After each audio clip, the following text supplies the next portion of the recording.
Waalaikumsalam warahmatullahi wabarakatuh.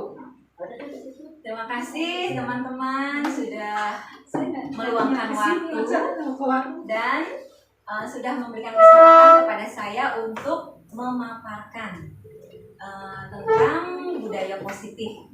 Di mana budaya positif ini adalah salah satu materi pembelajaran di modul 1. Modul 1.4. Nah, mungkin untuk Ibu Ella dan Ibu Sri ya, apaan sih nih gitu ya. Nah, ini adalah Bu program dari pendidikan guru penggerak. Jadi guru penggerak itu gini, guru penggerak itu adalah pemimpin pembelajaran yang berpusat kepada murid. Kalau di TK sih sepertinya sudah ya kita ya, sudah berpihak kepada murid. Hanya saja mungkin lebih ditekankan kembali dan untuk diseragamkan antara jenjang TK dan jenjang tinggi. Karena kan selama ini kita TK harusnya seperti ini.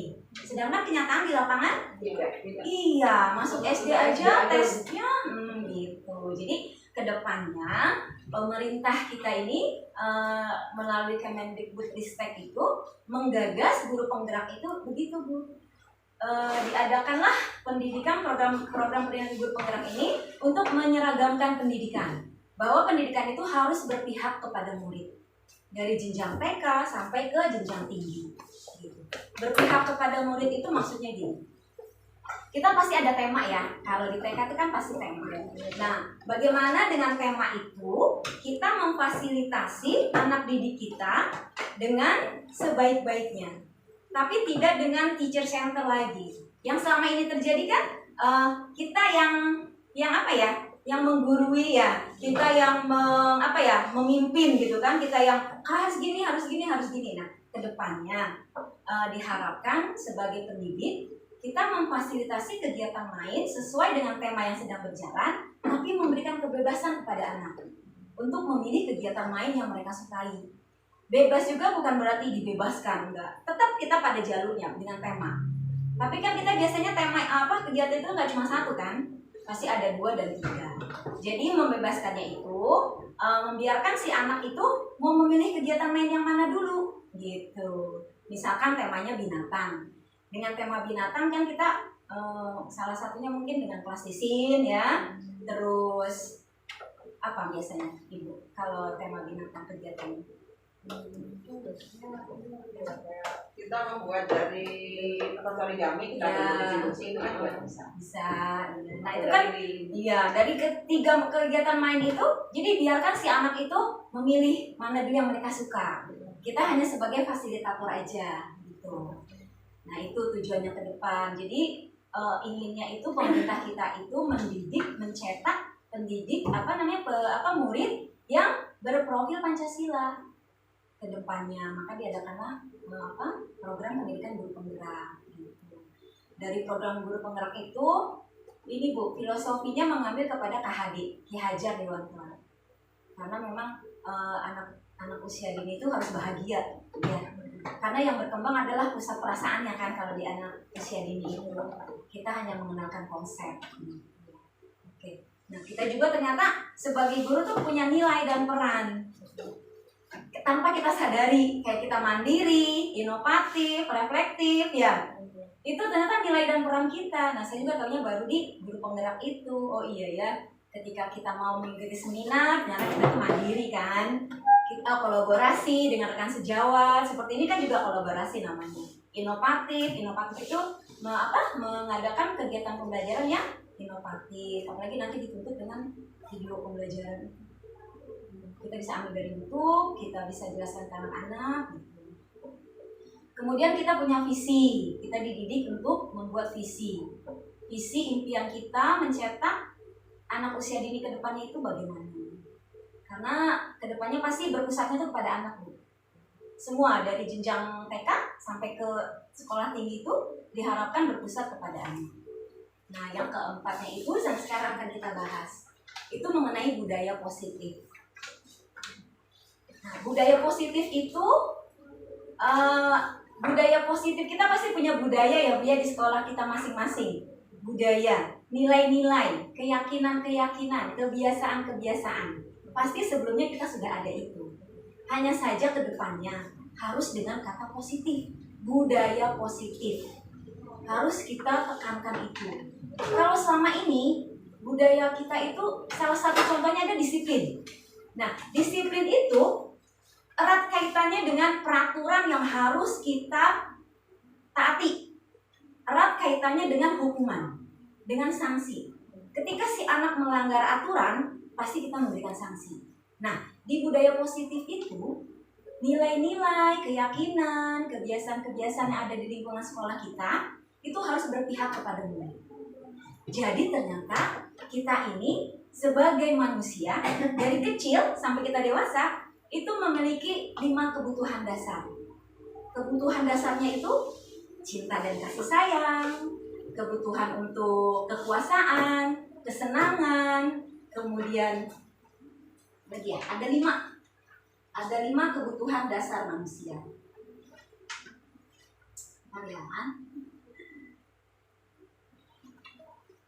Dan budaya positif itu tidak bisa berdiri sendiri.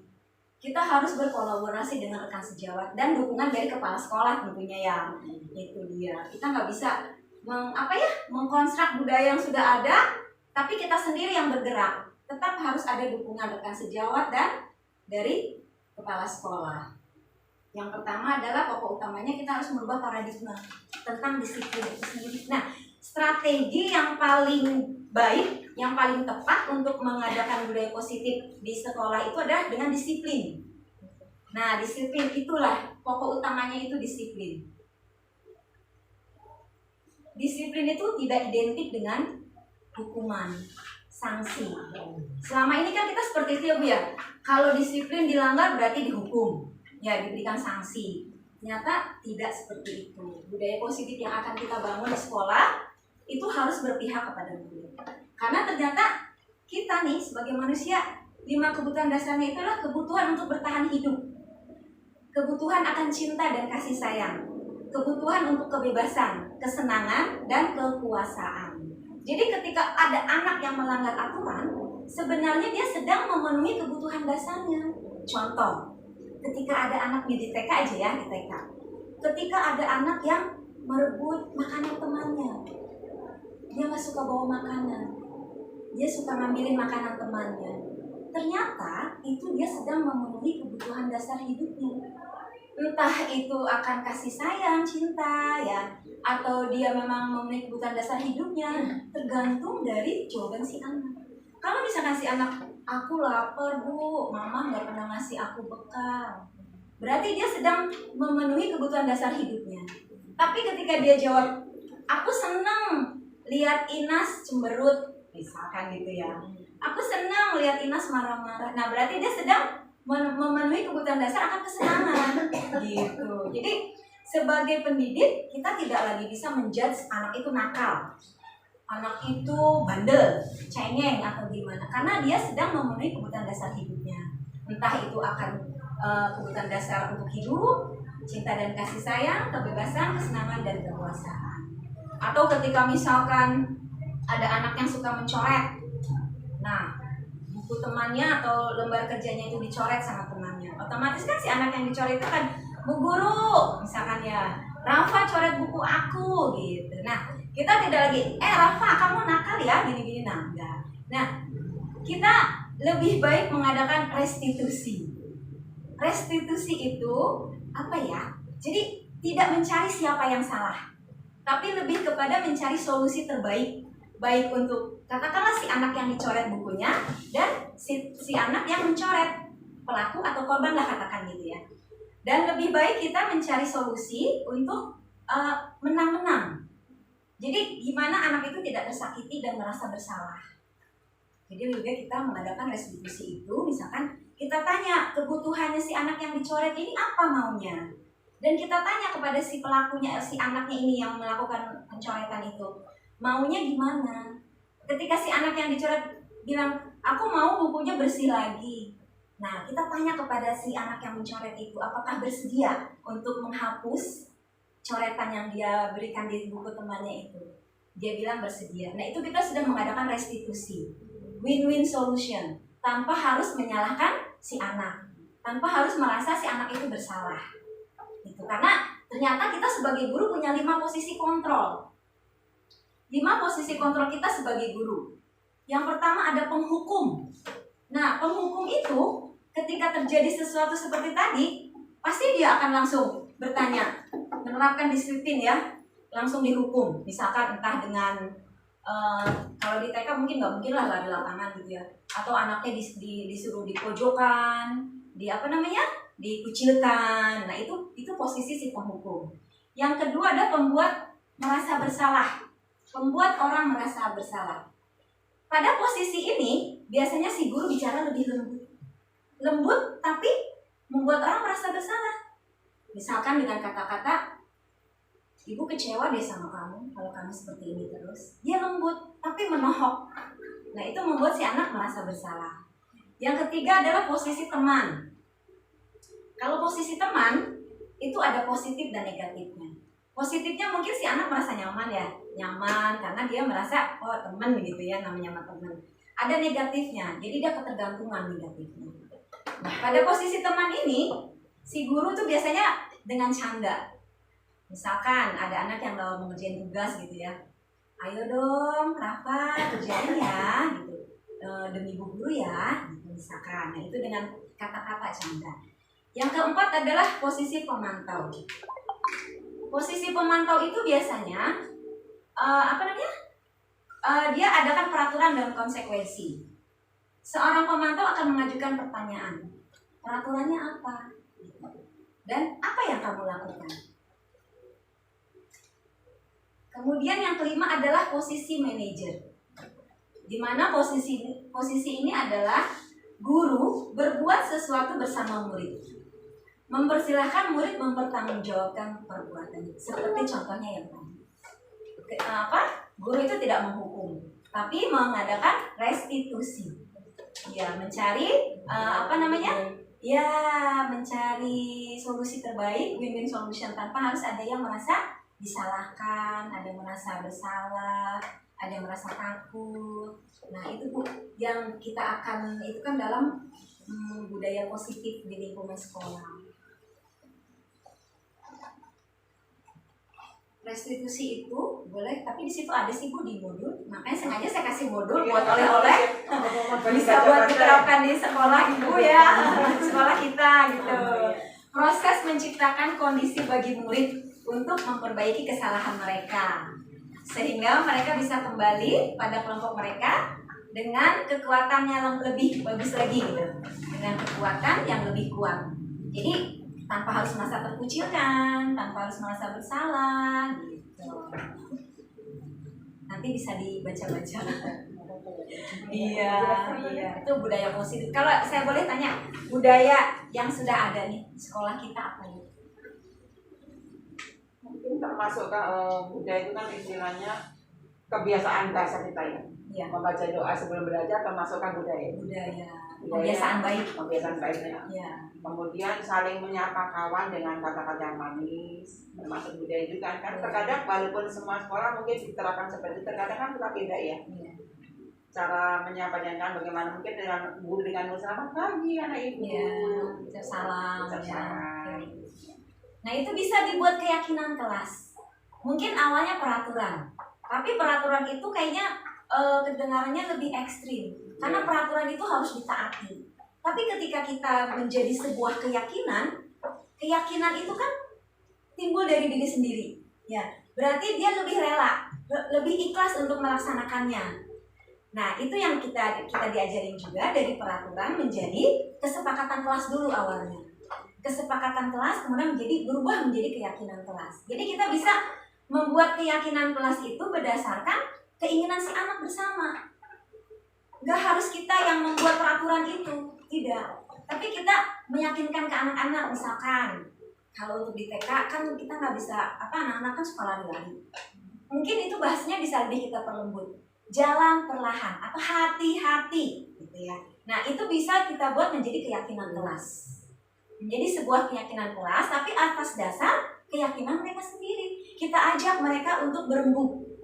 Ayo, sepakat nggak? Kita tidak berlari tapi berjalan hati-hati perlahan. Sepakat Bu. Nah itu sudah keyakinan kelas.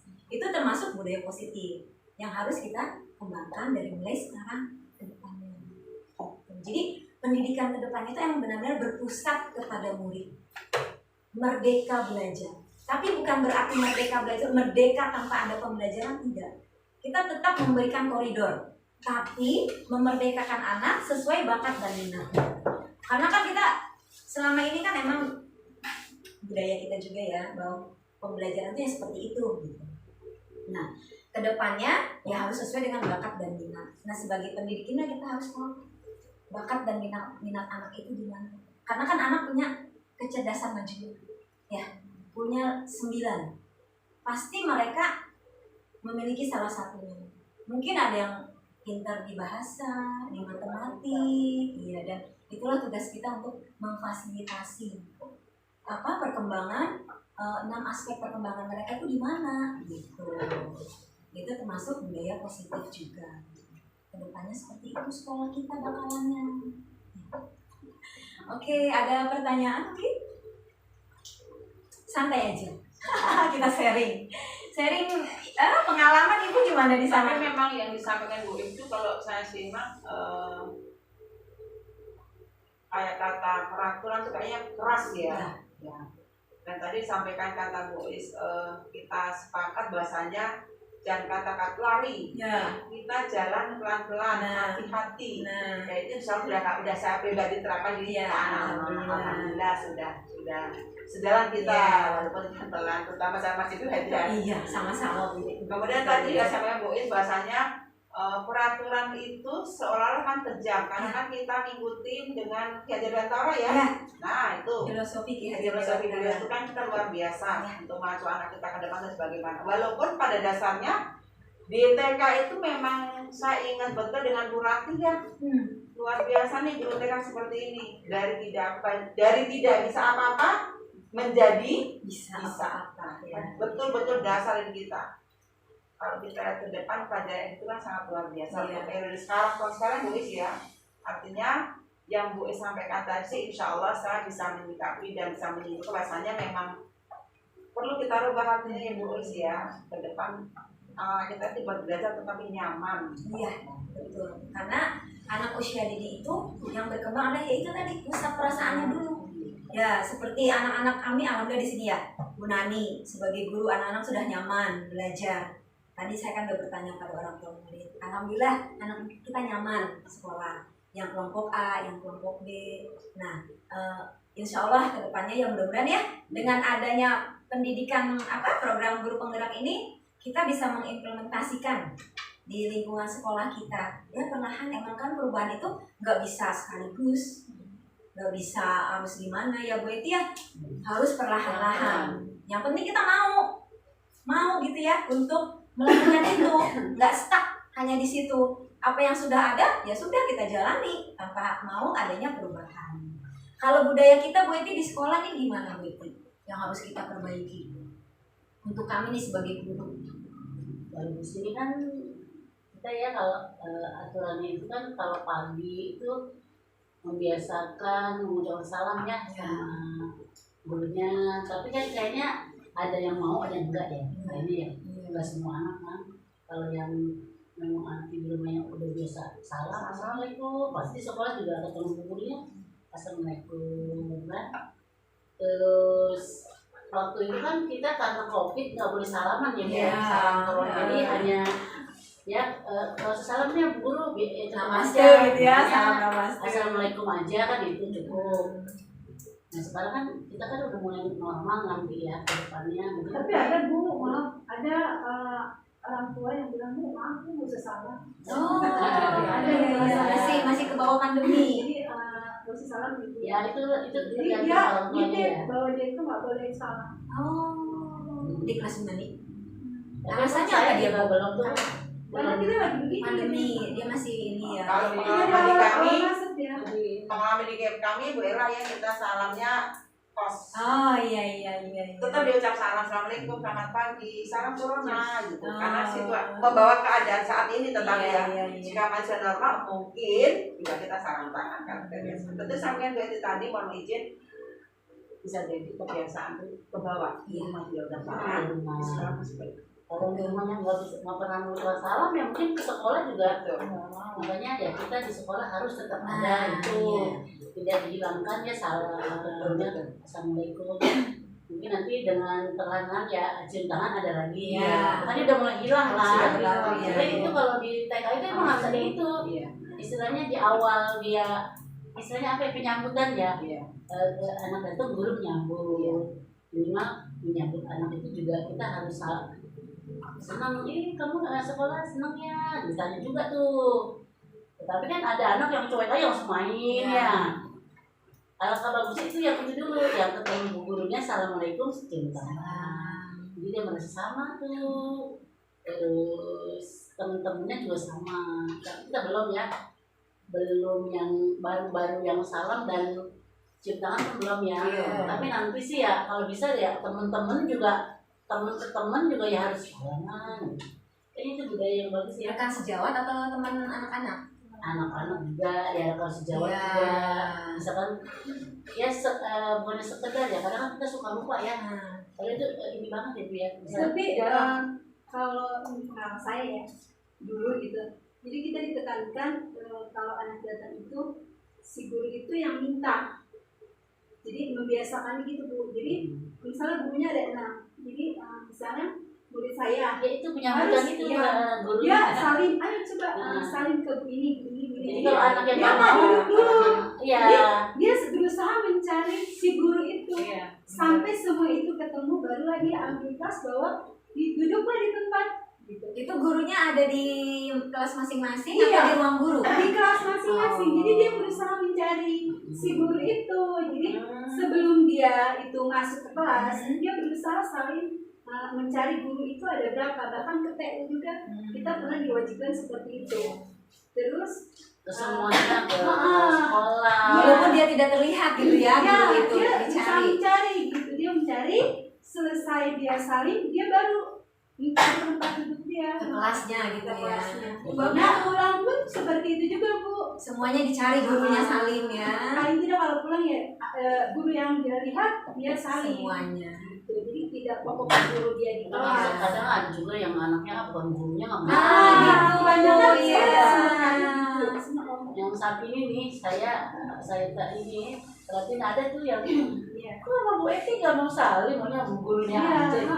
gitu. Tapi ini Mungkin- tetap harus ya itu. Mungkin instruksi dulu dari guru masing-masing kayaknya. Ya, Jadi iya. kita Iya. pembiasaan itu kita kompak. Ya. Jadi kamu udah saling, kalau udah saling ke kita, udah saling belum sama Bu ini, udah saling Iya. sama Jadi ini. menunjukkan ya, Iya. menunjukkan. Itu kebiasaan Kebiasaan baik. Kalau yang saya lakukan selama ini itu baru seperti ini. Kalau lagi bareng, anak saya misalkan pulang ya atau datang, yuk saling mau Betty, saling mau Bu Nani, baru seperti itu. Belum yang memang saya terapkan, cari Bu Nani, saya di kelasnya cari Bu Betty itu belum. Kalau misalkan baru begini baru, saling mau Betty, nah saya biasakan seperti itu. Itu bagus juga tuh Bu idenya Bu, bisa kita terapkan untuk kita. Ya. Dan memang sudah kan itu sudah. Ya, berarti kedepannya kita bisa seperti itu. Kalau penyambutan anak sebelum masuk kelas tuh harus ucapkan salam dan mencium tangan gurunya, mencari lah gitu. Cari lagi guru yang lain. Iya. Saya udah ke Bu Lois belum, udah ke Bu Nani belum misalkan. Kalau saya kan memang di depan ya, Selalu ada kelihatan. minimal nanti kalau itu ya kita arahkan, saya ke Bu gurunya. Bagus tuh pembiasaan baik. Mungkin Ibu sudah menerapkan itu ya. Udah pasti itu udah. Karena Oke. waktu kita di sana dan sini juga sudah. Karena itu Memang memang kita masalah satu ruangan. Ya. Jadi dia selalu membawa. Bahkan kita kebiasaan misalkan kita ada lagu terima kasih guru itu, jadi umpama saya nggak di tempat, tetap Masih dicari ya. Umpama Bu Eti tidak ada tempat, jadi kita bukan di kepala sekolah itu yang anak yang mau, bagi anak yang cuek ya, Iya. kita mencari anak itu. Jadi nanti Solusinya. anak itu harus dipaksa juga, Iya, dipaksa iya. karena kan untuk aturan ya. Iya. Kalau tidak begitu terus begitu aja, Iya. kan cuek langsung main kan, nggak mau kenal, nggak mau ini kan. Iya. Nah, itu jadi kalau yang anaknya cuek itu yang harus kita ituin. Karena mangsanya guru TK dengan alanya guru TK pasti nggak mungkin keras ya, pasti dengan penuh kelembutan. Betul. Gitu. Memang teman-teman Oh, udah selesai kamu belum gitu. Yang lain juga setiap kali mau sama guru, oh kamu langsung main misalkan tegur gitu, ya saling dulu. Nah, itu kebiasaan baik yang bisa kita lakukan. Ya terutama buat kami nih yang istilahnya belum lah ya, baru Sama, pada tahap kami juga sama, Iya. sama. Artinya kita saling mengingatkan dokter pegangan anak kita. Iya. Nah, itu bisa jadi keyakinan kelas juga disepakati bersama. Jadi keyakinan kelas yang kita buat itu berdasarkan emang mereka juga yang membuat peraturannya gitu. Nggak cuma kita yang buat sebagai guru, tapi memang didiskusikan berdasarkan pendapat mereka juga dan mereka setuju, sepakat dan yakin. Karena kalau dari dasar keyakinan, kayak kita sih, kita yakin dengan agama kita pasti beribadahnya juga rela kan? Ikhlas. Memang itu keyakinan kita. Beda dengan peraturan. Karena ada pameo, peraturan dibuat untuk dilanggar. Jadi itu udah kebiasaan ya. Udahlah, peraturan biasanya kan sering dilanggar. Tapi kalau dibuat berdasarkan keyakinan, itu insya Allah. Dan saya sudah terapkan itu selama beberapa bulan terakhir ini. Dan ketika ada yang misalkan, ayo tadi kita sudah sepakat kalau bicara bergantian, langsung dia ingat apa yang sudah disepakati. Berarti kan alhamdulillah ada hasilnya, ya. Daripada kita, ayo diam, guru lagi bicara, kamu dengerin ya. Nah itu malah mental, jadi nggak masuk ke si anak itu. Saya sudah praktekkan itu selama beberapa bulan ini, dan ketika ada yang melanggar tuh kita ingatkan kembali kepada keyakinan kelas, dan alhamdulillah dia jadi lebih apa ya, lebih disiplin malah jadinya. Tanpa kita harus tegas, harus yang kesannya galak gitu. Jadi dia dengan penuh kesadaran dia akan mentaati apa yang sudah menjadi kesepakatan. Bisa kan respons contoh seperti itu, Pak. Dia rapi, Bu cuma tak satu-satu dari si A umpamanya. Tapi pada saat si A itu memang betul terjadi, yang lain tidak menjawab.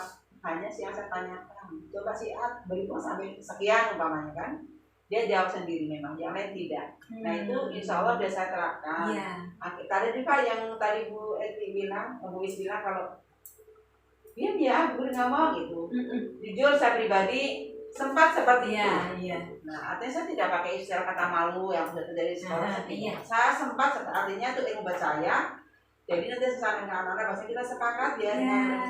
Saya jujur diam ibu mau diam dulu nak, ibu mau ngomong nih atau bicara dengan kan sempat saya nanti sempat keluar nih. Malah ibu sendiri ya ngomong begitu, anak-anak nggak denger, nggak ngerti kan ya, jadinya malah capek. Nah makanya tadi sepakat jadi bilang, yo sepakat ya kita yang udah satu orang ibu guru doang ya, banyak. Jadi gini Bu, di kelas itu memang harus ada semacam SOP itu. SOP standar prosedur kita juga belum buat, hanya sedang merencanakan. Alangkah baiknya setiap kegiatan itu ada SOP-nya. Jadi kita misalkan mau bermain balok nih, nanti aturannya seperti ini ya. Selesai diapakan, itu setiap kegiatan ada SOP-nya. Itu bagus. Iya. Malah itu untuk penilaiannya juga Bu. Iya. Larinya ke penilaian kan. Iya. Punten Bu Eti, kalau yang umpamanya kita kasih kegiatan main bersama gitu ya, atau sedang kita makan, kita selalu arahkan sih. Yuk setelah makan kita berdoa, setelah doa rapikan, buang sampah pada tempatnya, kemudian cuci tangan, lalu berdoa sudah makan. Atau pada waktu main juga sama, boleh ambil mainan, tetapi setelah itu dirapikan ya sudah disampaikan. Artinya yang saya rasa nyentil buat saya tidak, artinya buat saya terima kasih Bu Is yang saya sampaikan, ayo diam ibu mau bicara. Nah itu tidak bagus. Dan lebih baik, ayo kita sudah sepakat ya. Nah itu saatnya di sini saya dapat ilmu. Tapi memang ya Bu, itu hasilnya saya lihat juga kepada anak-anak di kelas. Di awal kan ramai ya, kayak istilahnya mungkin saya kan waktu itu kan mengganti Bu Is ya. Itu saya memang masih anak baru, satu ya, kedua memang tidak, saya kan bukan guru ya, istilahnya tidak membuat apa-apa pun, hanya apa yang saya ya pengalaman meluangkan waktu lah karena menggantikan jadinya. Memang itu waktu sama saya itu berisik banget Bu, nggak mengalah, ada begini. Sama kelas benar juga sama masih begitu, tetapi dengan kebiasaan, dengan kegiatan berjalannya waktu, alhamdulillah sekarang murid saya yang di sini di B apa di A itu anteng gitu loh, bukan berarti anteng itu pada diam bukan. Jadi bisa diarahkan anaknya, tetapi dengan aktif, maksudnya mengerjakan, tapi tidak yang diam takut. artinya tidak Dia dengan peraturan. jadi kayak berantem tuh nggak ada lagi. Alhamdulillah. Maksudnya memang ada. Alhamdulillah saya pengalaman saya waktu selama berhenti TKB yang lalu ada super aktif tapi terkendali. Yang saat ini adalah anteng-anteng anak saya. Jadi saya sistemnya Dan saya juga ya ketika saya sudah membuat keyakinan kelas itu, ketika kita sudah memfasilitasi kegiatan main, kita sebelumnya sudah meyakinkan dulu. Kita kembali ke keyakinan kelas, bergantian, bersama-sama, dirapihkan kembali. Dan itu alhamdulillah anak-anak tuh nurut. Ketika kita sudah itu ya udah, dia sesuai dengan kesepakatan yang mereka buat, yang mereka yakini gitu. Oh ya, main tuh bergantian. Nggak ada lagi yang rebutan, nggak ada lagi yang nangis karena gimana itu enggak. Itulah yang sudah saya rasakan dari program pendidikan guru penggerak ini yang sudah saya terapkan di sekolah itu. Ya alhamdulillah saya sudah merasakan gitu. Makanya saya ingin mengimplementasikan kepada teman-teman rekan sejawat semua itu. Ya ayo kita melakukan perubahan gitu. Dan satu lagi Bu tentang komunitas praktisi. Nah, komunitas praktisi itu berawal dari kegelisahan kita nih sebagai pendidik tentang apa yang terjadi di sekolah kita. Di mana yang belum, di mana yang kurang, yang ingin kita perbaiki. Nah, itu kita bisa membentuk komunitas praktisi. Mungkin awalnya ya dengan seperti ini, kita adakan dulu pembicaraan awal. Kemudian kita melakukan langkah-langkah selanjutnya bagaimana untuk membentuk komunitas praktisi. Apakah kita akan mengadakan pertemuan rutin per 2 minggu? Setelah itu kita rembukan masalahnya apa yang ingin kita perbaiki. Kemudian solusinya apakah kita harus memanggil narasumber gitu kan? Misalkan masalahnya nih, orang pemudiknya belum bisa mengerti peraturan di sekolah, misalkan ya disuruh nganter sampai gerbang aja masih mau nungguin. Nah, atau masih ngintip-ngintip ke kelas takut apain guru-gurunya gitu ya. Nah, itu bisa mungkin dengan parenting atau misalkan dengan disiplin anak-anak kita di lingkungan sekolah kita sendiri. Kita sudah menerapkan apa yang sudah kita tahu bahwa itu harus budaya positif seperti ini, tapi belum berhasil. Nah, itulah gunanya komunitas praktisi.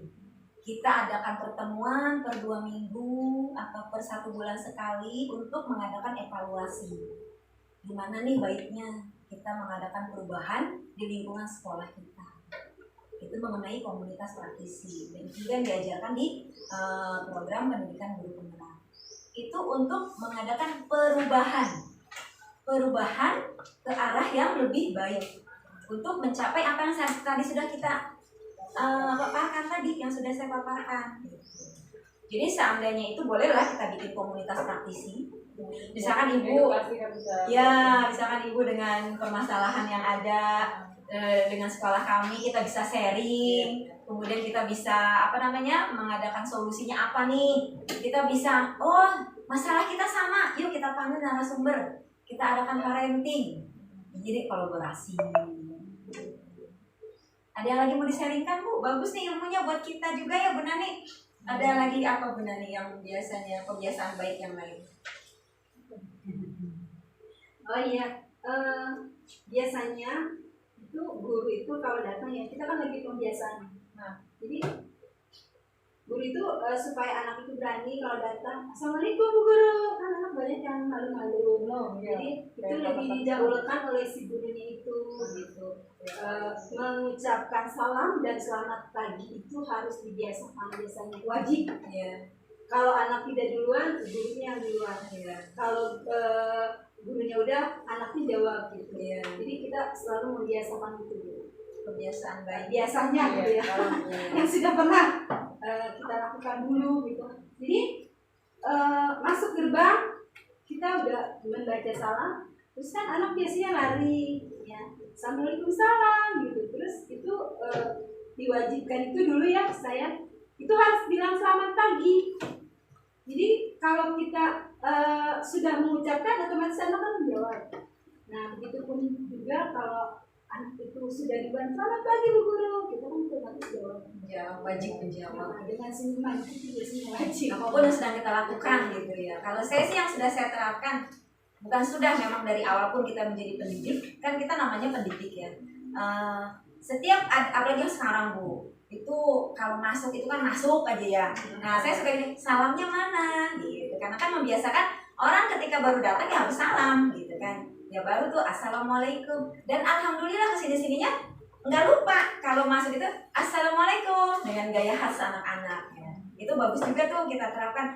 Ya itu mungkin kalau Bu Nadia dari awal ya Bu ya, di gerbang sana ya Jadi kita nyambut. jadi guru itu pas datang masuk anak sudah ada, kita yang duluan mengucapkan salam, tapi posisi kita di dalam biasanya Anak, membiasakan iya. ke anak.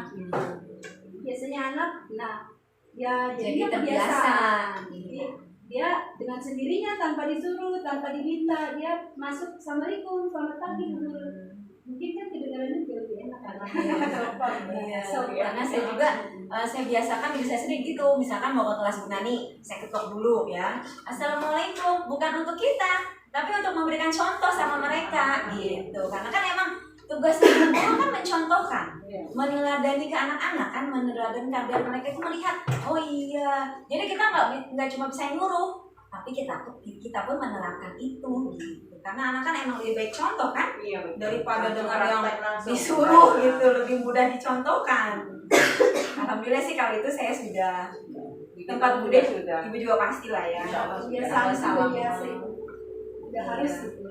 Ya, artinya yang disampaikan tugas tadi juga insya Allah sedikit sudah kita praktekkan Ibu Ella. Ya, alhamdulillah. Walaupun memang kalau di sini dengan sana beda ya ruangannya dan segala macam beda pokoknya ya kita.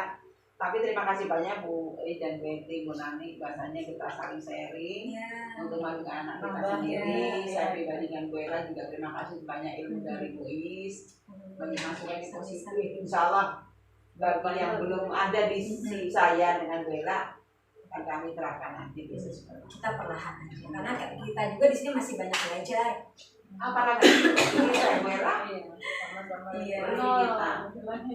Dari anak ibu yang masih baru ya, saya juga yang udah lama pembelajar tetap harus Belajar terus ya Bu ya. belajar terus, masih Baru mencari lagi, baru lagi.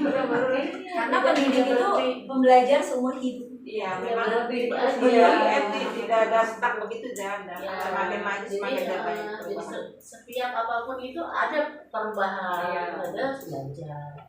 Teman-teman kalau Cuma kalau saya jadi kan sekarang- udah dua Sekarang kalau untuk Oke, baiklah teman-teman semua, itu yang bisa saya paparkan. Terima kasih untuk waktunya, semoga bermanfaat untuk kita semua dan kita bisa menjadi pendidik yang pembelajar seumur hidup dan dicintai anak-anak. Iya, iya. Terima yang terpenting kasih. pesan anak kepada kita. Nah, itu. itu. Itu yang sulit, Kalau ya. bisa biasanya anak saya kemana sana terus gini. Aku maunya sama kursi. Ya, Nah, itu. Nah, itu. Itu lagi. Oke, wassalamualaikum warahmatullahi wabarakatuh. Saya Waalaikumsalam. duduk dulu biar kita bincang-bincangnya enak.